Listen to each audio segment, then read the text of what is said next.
Jadi kan kekayaan Bapak itu akhirnya sumbernya dari apa? Jadi bisnisnya itu dari mana? Iya, bisnis asli. Kita ada bisnis food, ada beverage, ada hotel, ada travel. Sumbernya dari mana dulu duitnya? Ya sumber halal lah. Misalkan Halalnya dari mana? ya kayak Wirda putri saya, dia jualan kosmetik. Nah ini kan sebenarnya menurut saya menyesatkan teman-teman. Padahal pertanyaan Hotman Paris itu sangat jelas sekali ya. Dari mana sumber kekayaannya? Dia malah kebingungan. Dari sumber halal lah, apalah. Malah jelasin Wirda. Wirda kan anaknya. Masa dia ngambil duit dari Wirda? Kan aneh. Ini berarti Yusuf Mansur tidak bisa menjelaskan dari mana dia mendapatkan kekayaannya hari ini gitu. Jadi ini usahanya banyak, itu memang bukan dari Yusuf Mansur Pak awalnya Pak. Memang udah terlahir dari keluarga kaya. Sekarang makin kaya lagi, tapi kayaknya dari nipu itu.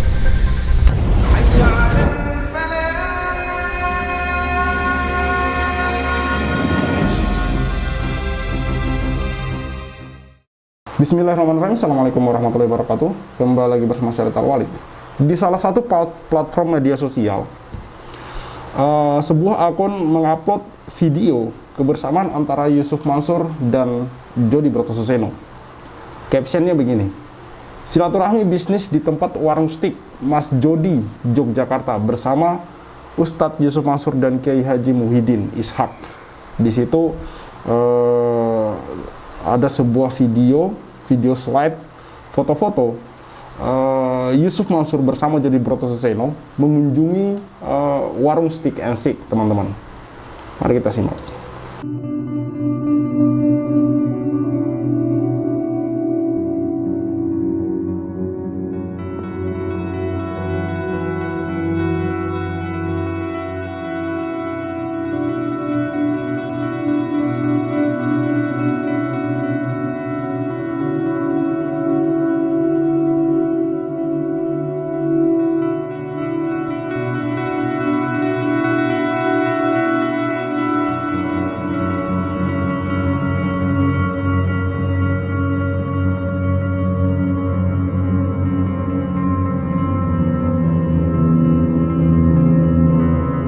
Yap, saya perjelas dengan foto teman-teman.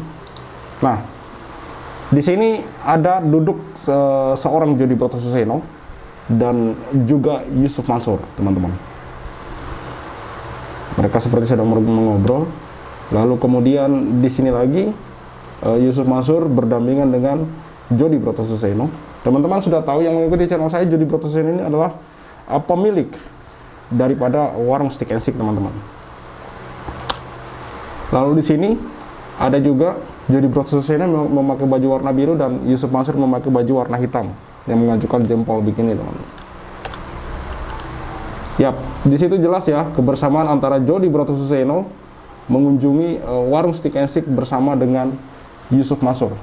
Kenapa kemudian ini kembali saya angkat, teman-teman? Bahwa seperti yang dikatakan oleh Bapak Iqbal bahwa Jody Brotoseno dan Yusuf Mansur ini ibaratnya Fir'aun dan Korun, teman-teman. Mengibaratkan, menganalogikan. Kalau misalkan Yusuf Mansur itu ibaratnya Fir'aun, maka Jody Brotoseno ini adalah Korunnya gitu. Hampir dari setengah bisnisnya si Jaman itu ya Jody juga yang pegang, yang pegang asetnya gitu. Atau mungkin keseluruhan, saya juga nggak tahu. Tapi gini deh, tadi saya sebutkan di awal kita dialog, Jody itu adalah Korunnya Jaman. Mas Iqbal. Gini Pak, ya. Darso, kalau mau membunuh Jaman, bunuh dulu Jody. Karena kenapa, teman-teman? Dalam video wawancara Pak Darso Arif dan Bapak Iqbal dengan tegas mengatakan bahwa sebagian, bahkan bisa jadi semua dari aset-aset Yusuf Mansur ini dikelola oleh Jody Brotoseno, teman-teman. Senada dengan apa yang dikatakan oleh Pak Darso Arif dalam channel YouTube-nya, yang mengutip pernyataan seseorang dari Malaysia bahwa diduga kuat Yusuf Mansur ini melakukan pencucian uang, diduga ya, ke warung Stick and Shake, teman-teman, agar tidak terdeteksi. Boleh saja mungkin para penggugat, seperti misalkan investasi batubara, menggugat rumah atau aset-aset Yusuf Mansur, tapi tidak akan bisa menyentuh warung Stick and Shake. Akan sulit. Bukan tidak akan bisa, akan sulit untuk menyentuh warung Stick and Shake. Karena kenapa, teman-teman? Di sana hampir tidak sulit ditemukan nama Yusuf Mansur. Karena seperti yang dikatakan oleh Bapak Iqbal bahwa yang kelola warung Stick and Stick itu adalah Jody Broto Suseno, yang kelola aset-aset dari Yusuf Mansur itu adalah Jody Broto Suseno. Perlu teman-teman ketahui bahwa Jody Broto Suseno ini adalah pemilik dari warung Stick and Stick. Lalu kemudian Yusuf Mansur ini bergabung seperti apa yang dikatakan oleh Yusuf Mansur di TV One bahwa dia bersama istrinya dan juga Jody bersama istrinya dan beberapa orang lain pemilik saham ini bersama-sama mengelola warung Stick and Stick. Berarti menurut dugaan saya adalah setelah kemudian Jody mengelola warung Stick and Stick ini, masuklah investor-investor tadi. Salah satunya adalah Yusuf Mansur dan juga istrinya. Yang mungkin menurut saya di sini adalah Yusuf Mansur adalah salah satu investor terbesar dari warung Stick and Stick, teman-teman. Kenapa saya katakan demikian? Karena Yusuf Mansur ini sangat dominan sekali dalam mempresentasikan atau mengiklankan ke publik warung Stick and Stick ini, dan hampir sering kali dia terlihat memakai baju atau kaos warung Stick and Stick. Ini perkiraan saya bahwa Yusuf Mansur ini memang salah satu orang yang memegang peranan penting di warung Stick and Stick, karena ini juga seperti apa yang dikatakan oleh Bapak Iqbal, semenjak kemudian Yusuf Mansur ini bergabung dengan warung Stick and Stick, perkembangan dari warung Stick and Stick ini sangat pesat dan signifikan, teman-teman. Bahkan seperti apa yang dikatakan oleh Jody Broto Suseno di beberapa kesempatan, itu dalam setahun bisa membangun sampai 10 outlet atau 10 cabang, teman-teman. Ini kan luar biasa membingungkan, membagongkan bagi para pengusaha kalau kata Pak Iqbal. Kan Pak Iqbal juga ini menilai atau melihat itu dari kacamata pengusaha, teman-teman. Mari kita simak salah satu video, cuplikan video dari Hotman Paris Show, channel YouTube Hotman Paris Show, di mana di situ Yusuf Mansur ketika ditanya oleh Hotman Paris, dari mana sumber awal sampai Yusuf Mansur itu bisa sekaya hari ini? Ringkasnya begini, teman-teman. Kalau misalkan Yusuf Mansur itu bisa berinvestasi ke warung Stick and Stick, lalu dari mana dia memperoleh kekayaan ini, teman-teman? Ini yang mungkin dimaksud oleh Hotman Paris. Dari mana?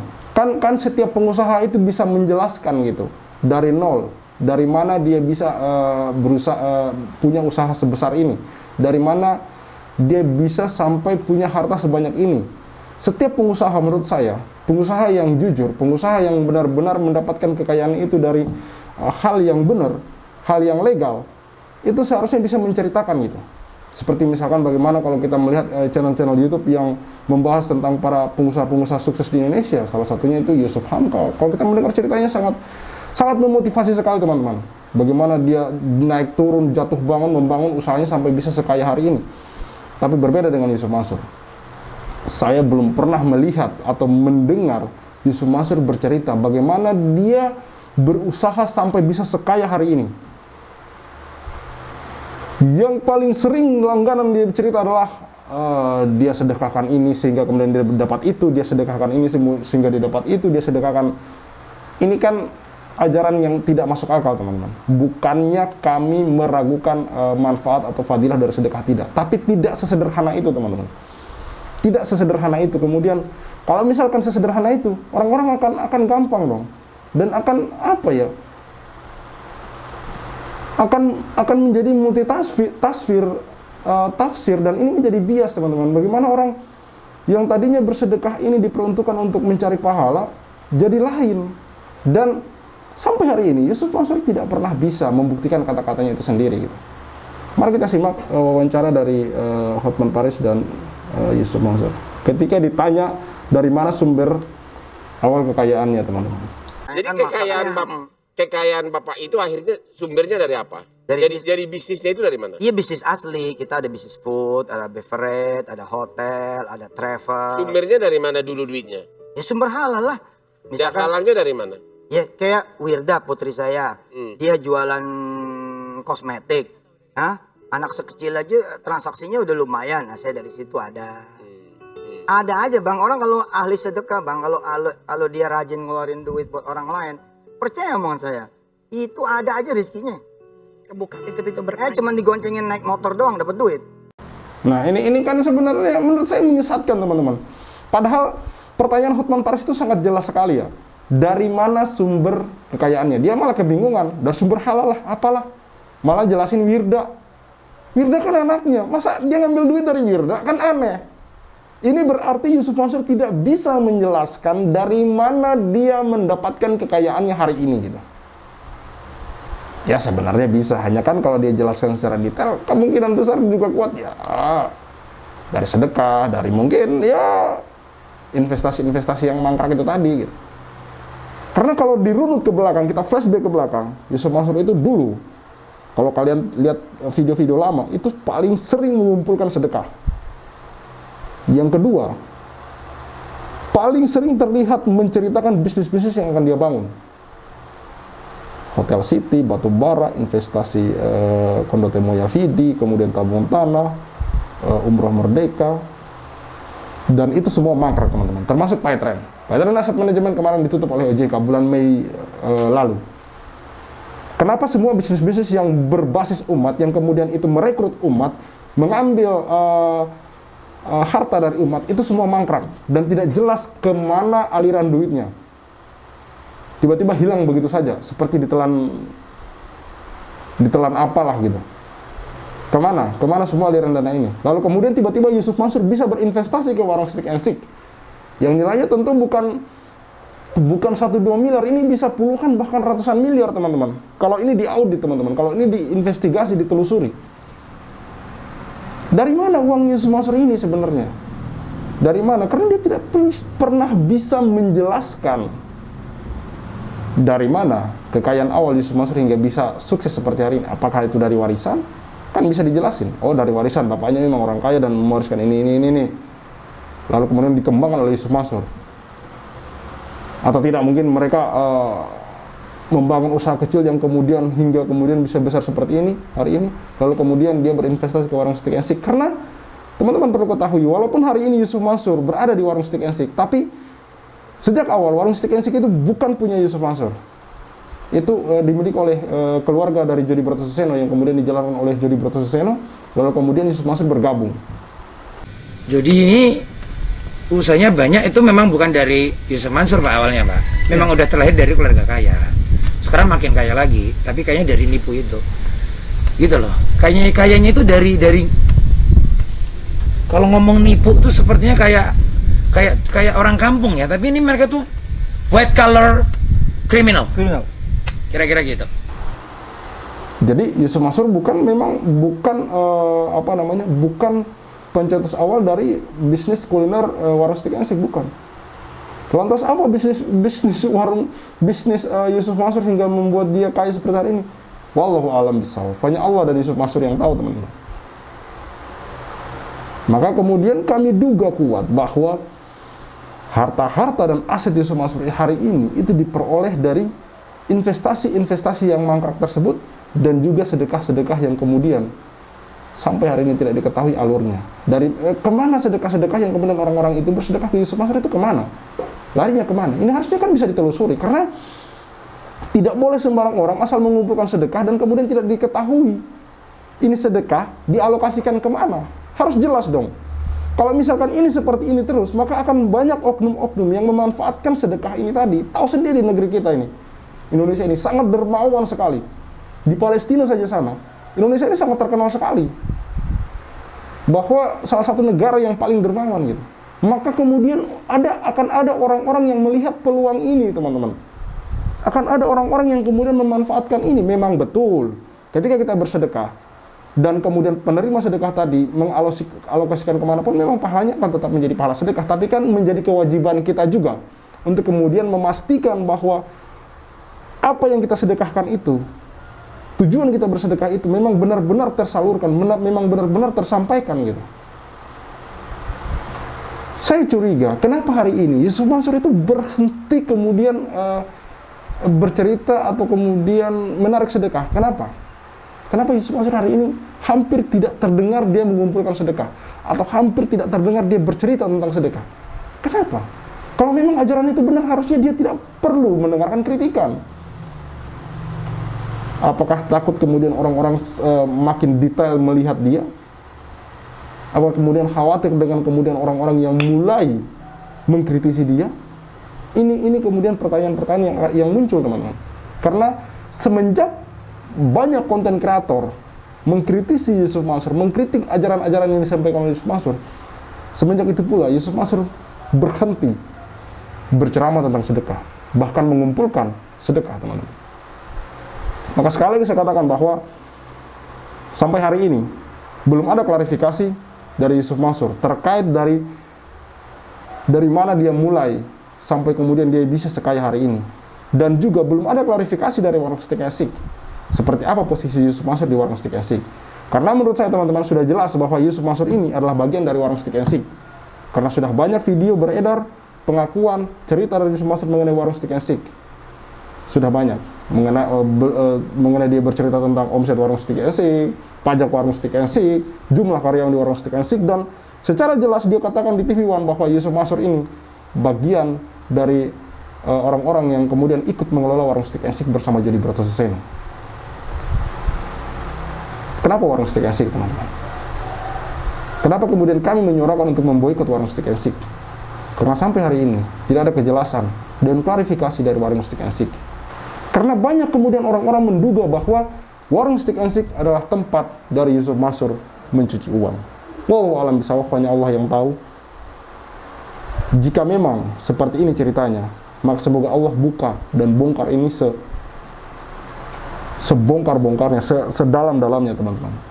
Karena ini bagi saya adalah kezaliman yang sangat zalim. Bagaimana tidak, di sana ada Bapak Suwarto yang kemudian menangis hanya karena uang 10 juta pun. Dan masih banyak yang lain. Ada Ibu Tugi. Masih banyak yang lain, teman-teman, yang dulu kami wawancarai.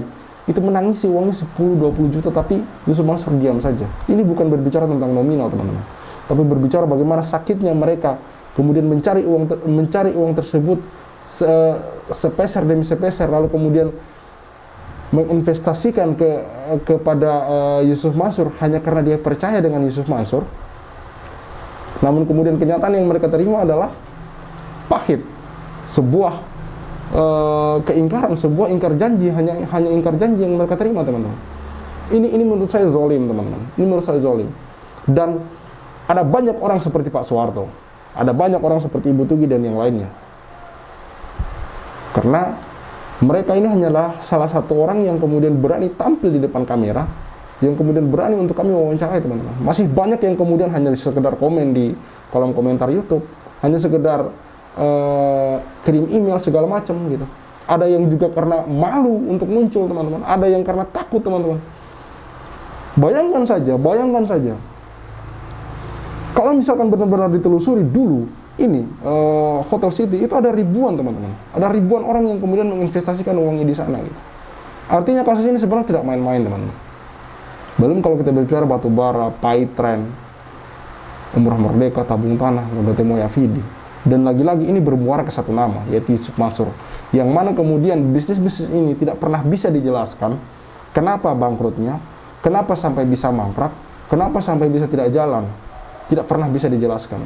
Dan tidak pernah bisa juga dijelaskan kemana kemudian dana-dana yang sudah diinvestasikan oleh para investor ini, teman-teman. Tentu teman-teman akan mengatakan bahwa ya namanya investasi resikonya seperti itu. Kalau sudah bangkrut tutup ya nggak bisa dikembalikan uangnya. Ya memang seperti itu, tapi kan yang menjadi pertanyaan kemudian adalah bahwa orang-orang ini setelah menyetorkan uangnya tidak pernah bisa mengetahui perkembangan usaha yang kemudian dipresentasikan oleh Yusuf Mansur, yang kemudian dibawakan oleh Yusuf Mansur ini tidak pernah bisa. Setelah duit kemudian mereka setorkan, mereka transferkan, rata-rata narasumber yang kami wawancarai mengatakan bahwa setelah beberapa saat kontak kemudian hilang, tidak bisa dihubungi lagi, websitenya tidak bisa dibuka segala macam. Lalu kemudian setelah beberapa tahun kemudian, seperti apa yang dikatakan oleh Pak Suwarto, dia investasi di tahun 2003. Lalu kemudian tahun 2023 dia mendatangi kantor dari Hotel City, mengatakan bahwa ini sudah tidak berjalan segala macam bla bla bla. Harusnya kan kalau memang mangkrak dan jelas penyebabnya, ini para investor kan dikabari. Ini mangkrak karena gini, terbentur izin dan segala macam. Tapi kan Yusuf Mansur keluar-keluarnya setelah para korban ini muncul di media gitu, teman-teman. Silakan teman-teman scroll video-video lama kami, wawancara kami dengan Pak Suwarto dan yang lain-lain kalau memang kurang yakin dengan apa yang saya katakan hari ini. Saya Khalid Al-Walid. See you on the next videos.